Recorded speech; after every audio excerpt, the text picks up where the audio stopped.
Alors aujourd'hui, on va parler de retraite. Tout le monde parle de retraite en ce moment parce que ça concerne beaucoup les salariés, mais finalement les entrepreneurs, surtout les entrepreneurs du web qui sont un peu partis en digital nomade ou qui sont partis à droite à gauche et qui ont cotisé nulle part pendant des années, ils risquent de se retrouver dans la mouise totale. Alors dans tous les cas, de toute façon, beaucoup de gens, moi j'en fais partie, pensent qu'on peut avoir confiance en rien en l'occurrence, c'est-à-dire que il est bien évident qu'au moment, surtout si toi tu es jeune, tu as dans les 20-25 ans aujourd'hui, bon, t'auras probablement rien du tout, quasiment rien. Je veux dire, t'es au courant, c'est pas moi qui te l'annonce, mais le problème, c'est ça. C'est que il y a beaucoup de gens qui font n'importe quoi avec leur argent, qui sont entrepreneurs, qui ont du succès, ou qui gagnent leur vie, qui la gagnent tranquillement, mais qui ne font rien pour leur retraite, et qui risquent de se ruiner leur avenir. On va parler de ça dans cette vidéo.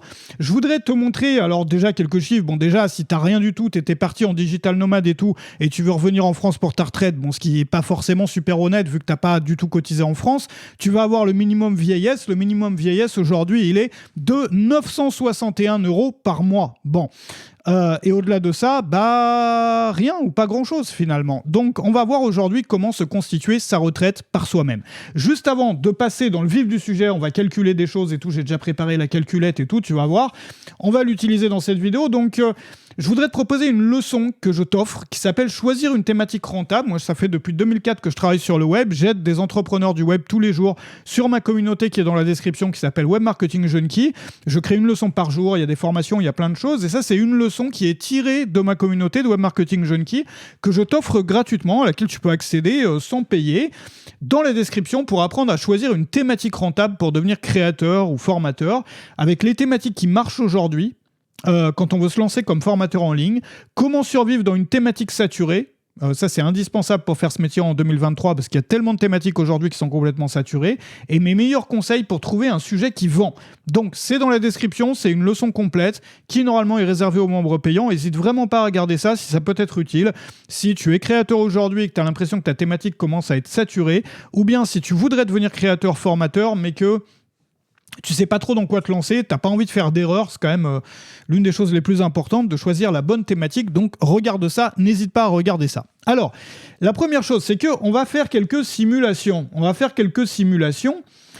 Pour voir qu'est-ce que ça peut donner si on gérait sa retraite par soi-même. Alors, tu vas voir d'où l'intérêt de commencer tôt. Je suis sur un calculateur d'intérêt composé. Je te recommande vraiment d'aller en chercher un et de faire des simulations là-dessus et de regarder comment ça fonctionne. En gros, quand tu places de l'argent, déjà, si tu as un capital et qu'il est placé à 7%, il va doubler tous les 10 ans. Donc, il y a ce ratio entre les chiffres 10 et 7. S'il est placé à 10%, il va doubler tous les 7 ans. Bon. Là, on part dans une simulation en euros d'une personne qui démarre avec absolument 0, donc 0, et avec un taux d'intérêt de 7%. On va parler de taux d'intérêt, notamment du S&P tout à l'heure. On va en parler tout de suite. Le S&P 500, c'est le CAC 40 américain. Bon, si tu utilises des ETF, on en avait parlé dans une autre vidéo, et que c'est sur du très long terme, probablement tu vas avoir une grosse partie là-dessus, ou sur les actions, le marché action global, mondial. Le rendement historique, il est de... ça dépend des périodes, bien évidemment. Il est de 11,82%. Mais bon, voilà, on compte d'habitude traditionnellement 10%. Parce que, évidemment, c'est différent selon les ans et tout. Voilà, puis après, il faut prendre en compte l'inflation, le machin, le truc, les taxes, etc. Donc, en gros, moi là, j'ai compté ça de façon conservative avec 7% de taux d'intérêt. Donc, 0 € de départ. Tu gagnes 7% tous les ans, sur 40 ans, tu mets 1 000 € par mois. Et tu vas te retrouver avec 2 144 000. 2 millions, ça te permet en gros de tirer en retraite... ça te permet de tirer en gros un peu plus de 6 000 € par mois. Donc ce qui est pas mal, mais il faut voir... tu sais qu'il y a une règle, moi je suis pas spécialiste de ça, de la retraite et tout, mais en gros, tu vas jouer entre ça, entre ce que je viens de te montrer là, et entre la règle de 4%. La règle de 4%, il y a des gens qui disent « Ouais, il faudrait faire plutôt la règle de 2%. » Bon, mais la règle de 4%, c'est quand même un standard, donc après, à toi de te faire ton propre avis. L'idée, c'est quoi? C'est que si tu veux vivre de tes placements sans toucher au capital... on conseille de retirer 4% tous les ans. Pourquoi? Parce que si tu as 7-10% d'intérêt tous les ans, plus les impôts, l'inflation, etc., 4%, c'est safe Ça pourrait être, enfin, normalement, c'est censé te permettre de durer pendant 35 ans. Donc après, c'est à toi de faire des calculs, des simulations, tout en sachant qu'on peut pas prédire l'avenir, on peut pas prédire le futur, donc faire attention avec ça. C'est juste pour avoir des jalons, pour savoir à peu près où on va finalement. Et 4%, ça veut dire quoi? Ça veut dire que si tu as 30 000 euros, bah, regarde, on va faire le calcul. Donc, c'est intéressant parce que ça permet de relativiser l'argent. Moi, c'est quand j'ai commencé à comprendre ça que j'ai arrêté de dépenser mon argent n'importe comment. 30 000 euros, ça te rapporte combien? Fois 0,04, ça fait 1 200 euros divisé par 12, ça te fait 100 euros par mois. Ça veut dire qu'à chaque fois que tu as accumulé 30 000 euros, ça te permet d'augmenter ton niveau de vie de retraité de 100 euros par mois. C'est pas beaucoup, 100 euros, hein. Tu vois? Donc, par contre, si tu as 1 million, c'est ce qui te permet de vivre, 1 million fois 0,04, ça fait 40 000 divisé par 12, ça te permet d'avoir 3 300 euros. Voilà.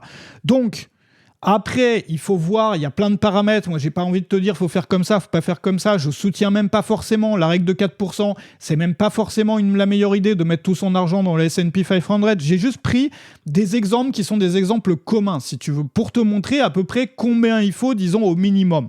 Donc, ça veut dire quelqu'un, par exemple, qui va avoir 3 000 euros quand il est retraité, il va falloir qu'il ait un capital d'à peu près 1 million d'euros. Hein.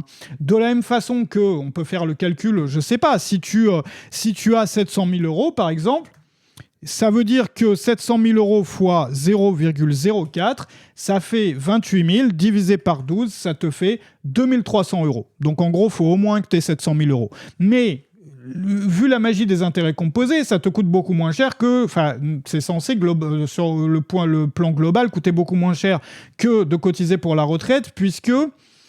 de cotiser pour les gens qui sont retraités au même moment que toi tu payes, puisque ton argent va doubler tous les 10 ans s'il est à 7% et va doubler tous les 7 ans s'il est à 10%. Donc si tu veux, si par exemple moi je fais ça pendant 40 ans, je vais avoir 40 ans, c'est si tu as 20 ans. Maintenant, imaginons que tu mettes 500 euros, tu vois, par mois. Pendant 40 ans. Pareil, tu as 20 ans, tu veux prendre ta retraite à 60 ans. 1 300 000. Donc ça veut dire qu'il faut commencer tôt. Faut mettre ça comme priorité. C'est-à-dire avant même de sortir de l'argent de son compte, à chaque fois qu'on est payé, qu'on récupère de l'argent, en mettre de côté. Parce qu'il faut 30 000 euros pour gagner 100 euros par mois. Enfin, avec la règle des 4%, pour pouvoir te permettre de prendre 100 euros tous les mois sur ton épargne, en fait. Maintenant, on peut faire le calcul, par exemple, sur 20 ans. Bon, si toi, tu as 40 ans, tu veux prendre ta retraite à 60 ans, sur 20 ans, on reste toujours à 7%. Une personne qui met 1 000 euros par mois, elle va se retrouver avec 520 000 euros. Et 520 000 euros, on est super juste, quoi. 520 000, si tu appliques la règle de 4%, fois 0,04, t'es à 20 000 euros par an. Divisé par 12, ça te fait 1700 euros par mois.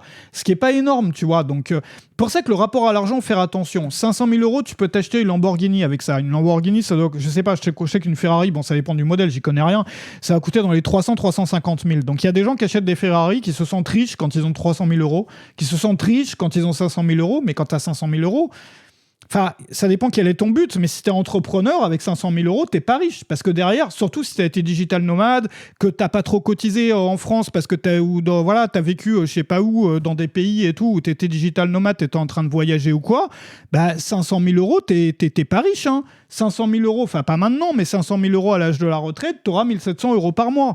Tu vois ce que je veux dire? Donc en fait, les gens font n'importe quoi avec l'argent. On entend des trucs sur le web qui sont absolument n'importe quoi. Moi, je suis pas en train de te dire faut appliquer forcément la règle de 4%, faut faire ça comme ça. Je suis en train de te donner un ordre de grandeur, te montrer un ordre de grandeur. Il y a des gens qui font ça différemment. Ça peut être un super projet, l'immobilier. Bon, c'est-à-dire, tu commences à acheter un appart, puis après, pas besoin d'avoir des gros apparts, mais tu commences à économiser, tu vois. Et après, une fois que tu as un appart, t'en as deux, t'en as trois. L'objectif, c'est que les loyers des apparts puissent te permettre de financer tes frais de vie, finalement, quand tu vas vouloir prendre ta retraite. Mais quand tu vois la magie des intérêts composés, ça te fait prendre conscience. Regarde, je vais repartager mon écran. Là, c'est le cas de la personne qui a 520 000 euros. Mais sans les intérêts composés, elle aurait... Ouais, ça, c'est la valeur des intérêts, en fait. C'est-à-dire total interest earned. Ça veut dire qu'il y a 280 000 euros d'intérêts. Il y a plus de la moitié qui viennent des intérêts. Donc le temps finalement a permis de plus que doubler le machin. Tu vois ce que je veux dire ou pas? Donc c'est la raison pour laquelle le temps, c'est la chose la plus importante, c'est le plus gros des effets de levier. On pourrait en parler dans le business aussi, parce que dans le cadre du business, le temps aussi c'est un énorme effet de levier. Notamment moi dans ce que je fais sur Web Marketing Junkie, je mets une leçon tous les jours, bon bah au bout d'un an il y a 350 leçons, au bout de 10 ans il y en a 3500, tu vois. Donc voilà, j'ai pas bossé comme un taré pour faire 3500 leçons d'un coup, mais il y a un effet cumulé des choses, tu vois. Et au bout d'un moment, tu as un produit qui a une valeur tellement énorme que voilà, c'est le temps qui a créé ça, c'est le temps qui a fait l'affaire. Et c'est pareil pour ça. Donc moi, ce que je voudrais faire dans cette vidéo, c'est t'inciter à faire deux choses. La première, c'est de commencer à t'informer sur ces sujets, à te renseigner là-dessus. Il y a des personnes qui ont créé des chaînes YouTube entières sur le sujet, il y a des bouquins entiers là-dessus, il y a des formations entières là-dessus, donc vraiment à t'y intéresser, surtout si tu es entrepreneur. La deuxième chose, c'est de commencer à épargner maintenant pour ta retraite. Ça veut dire maintenant, ça veut dire aujourd'hui, cette semaine, la prochaine fois que tu es payé, la prochaine fois que tu as un salaire ou des dividendes. Même si tu as un mois difficile, même si c'est... Regarde, je le dis souvent, mais quand il y a des taxes, les gens se débrouillent toujours pour les payer. Si demain, la TVA monte à 30%, bah, tu vas toujours payer la TVA, t'as pas le choix. Mais par contre, se fixer genre juste un certain pourcentage ou un montant, les gens mettent toujours ça à la fin du mois après avoir tout dépensé, donc forcément, on a toujours des imprévus et on n'économise jamais. Mais l'idée, c'est quoi? C'est de commencer tout de suite, dès que t'es payé, dès que tu reçois tes dividendes, dès que tu reçois ton salaire, de mettre une certaine somme de côté. Et quoi qu'il arrive, de se débrouiller autrement, mais de le faire en premier, parce que finalement, quand on est entrepreneur, d'autant plus quand on est digital nomade ou qu'on vit dans un pays où on cotise pas forcément beaucoup ou autre, où c'est pas là qu'on va prendre sa retraite, et bah c'est notre responsabilité de faire ça. C'est notre responsabilité aussi pour notre famille, pour les gens de qui on prend soin. Bon, et ne pas le faire, finalement, c'est... Je sais que ça peut être difficile, je sais qu'il y a des périodes difficiles. Mais c'est d'autant plus dans les périodes difficiles où il faut trouver un moyen. C'est-à-dire que c'est la raison pour laquelle nos objectifs en termes de vente, il faut les augmenter. Moi, je vois beaucoup de gens, par exemple, qui visent parfois... qui disent, moi, mon objectif, c'est de gagner tant, comme ça, je peux gagner ma vie. Ouais, mais ta retraite dans tout ça. Il y a non seulement la retraite, mais il y a les hauts et les bas. Un business, ça fait des dents de scie. C'est en dents de scie, par définition. T'as des bonnes périodes, t'as des périodes moins bonnes. Le contexte change, l'environnement, ta thématique va changer. Ta clientèle aussi. Donc voilà, tu peux avoir un concurrent qui change complètement le marché, complètement les codes du marché. Donc tout ça, ça va te demander du temps pour te remettre sur pied. C'est la raison pour laquelle moi je conseille toujours de viser un objectif au moins 2 fois supérieur à l'argent à l'argent dont on a vraiment besoin. C'est-à-dire une fois avoir payé les impôts, les taxes, les cotisations, etc., ce qui te reste pour toi, donc plus les impôts, les cotisations et tout, fois 2. Comme ça, tu as assez pour la retraite. Alors selon l'âge que tu as, si tu as 20 ans, tu as de la chance, tu n'as pas besoin de mettre beaucoup de côté. Seulement si tu commences maintenant. Donc si tu as 20 ans, offre-toi un cadeau à toi-même. C'est de commencer maintenant. Parce que si tu as 10 ans de plus que les autres, pendant 10 ans, ton truc il va doubler. Tu vois, c'est ça que je veux dire. Ça veut dire que tu auras tout ce que tu as cotisé pendant 10 ans, tu n'auras pas à le mettre une deuxième fois pour avoir le double. Parce que ça va être voilà, ça va être des... Alors après, évidemment, on peut parler d'inflation, de trucs et tout. Mais entre l'avoir fait et pas l'avoir fait, c'est le jour et la nuit. Et c'est une folie furieuse, une folie pure de pas épargner quand on est entrepreneur. Surtout quand on est digital nomade. Surtout quand on cotise pas dans son pays là où on va prendre sa retraite, quoi. Tu vois ? Donc... Après, ce qui est important aussi, c'est d'être propriétaire le plus rapidement possible d'un logement, en fait. Ça veut dire que tu vas pas te loger dans un truc qui brille de partout. Enfin, moi, je te dis ça, je l'ai fait à l'époque, parce que j'avais pas pris conscience encore de ça. Mais quand tu es propriétaire de ton logement, déjà, tu as une sécurité, une sérénité qui est juste énorme, quoi. Et après, bah, tu peux commencer à... Alors, l'idée, c'est quoi ? Il y a 3 étapes, en fait. La première étape, c'est d'avoir un fonds de sécurité. Alors non, il y a plus d'étapes que ça. La première, c'est de payer ses dettes. Donc, pas que les... Voilà, enfin, je te parle pas d'emprunt immobilier, là. Je te parle des dettes, crédit à la conso, tous les trucs, l'argent que tu dois à Jean-Pierre et tout. Voilà, régler le problème de dette, ça, c'est l'étape 1. Voilà, régler ses dettes. Donc, tout l'argent que tu économises à partir de maintenant, c'est pour payer tes dettes. Parce que ça te coûte cher derrière, tu vois. Donc, payer tes dettes. Une fois qu'on a payé ses dettes, étape 2, c'est d'avoir un fonds de sécurité qui représente au moins 6 mois de dépenses. 6 mois de dépenses, pourquoi ? Quand on est entrepreneur, 6 mois, c'est un grand minimum. Ça te permet de prendre des décisions à plus long terme. 6 mois, c'est même pas du long terme. Mais quand tu dois penser à remplir le frigo à la fin du mois, les décisions que tu prends, c'est pas forcément les meilleures. C'est celles qui vont te rapporter de l'argent maintenant. Quand tu te payes sur de l'argent que tu as gagné il y a 6 mois, c'est-à-dire tu payes sur du vieux argent et tu renfloues le compte, tu vois, au fur et à mesure comme ça, et bah tu prends pas les mêmes décisions. Peut-être tu vas te lancer dans un projet qui va demander 2 mois de travail sans voir de résultats, mais pour avoir des plus beaux résultats après 2 mois ou après 3 mois. Donc d'un coup, on réfléchit différemment. Donc deuxième chose, fonds de sécurité. Une fois que tu as ton fonds de sécurité, donc de quelques mois, à ce moment-là, c'est la troisième chose, tu vas commencer à viser le fait d'être propriétaire d'un logement. Propriétaire d'un logement. Et puis enfin, là, la chose d'après, je ne sais plus si on était au 4 ou au 5, voilà, on va mettre 5. La chose d'après, c'est de commencer à épargner pour ta retraite. Et donc de regarder, c'est de faire des simulations, de faire tout ça, parce que sinon c'est ton avenir que tu grilles, tu vois, tu n'auras plus que tes yeux pour pleurer après. Donc c'est important, c'est vraiment, vraiment, vraiment crucial. Voilà, donc je voulais faire un peu une piqûre de rappel là-dessus aujourd'hui, et je voudrais aussi t'inviter à regarder la leçon que je t'ai préparée dans la description qui s'appelle « Choisir une thématique rentable », tout ce qu'il faut savoir avec les thématiques qui marchent aujourd'hui, comment survivre dans une thématique saturée, comment trouver un sujet qui vend, etc. Et puis n'hésite pas à t'abonner aussi à la chaîne YouTube parce que dans la prochaine vidéo, on va parler un peu de politique ou d'économie en tout cas. On va parler d'une alternative au capitalisme et au marxisme. Si toi, tu es une personne qui est désabusée de toutes ces idéologies-là, il y a peut-être une troisième voie qui est possible. On en parle dans la prochaine vidéo. Abonne-toi, active les notifications pour ne pas rater ça. Salut chez toi.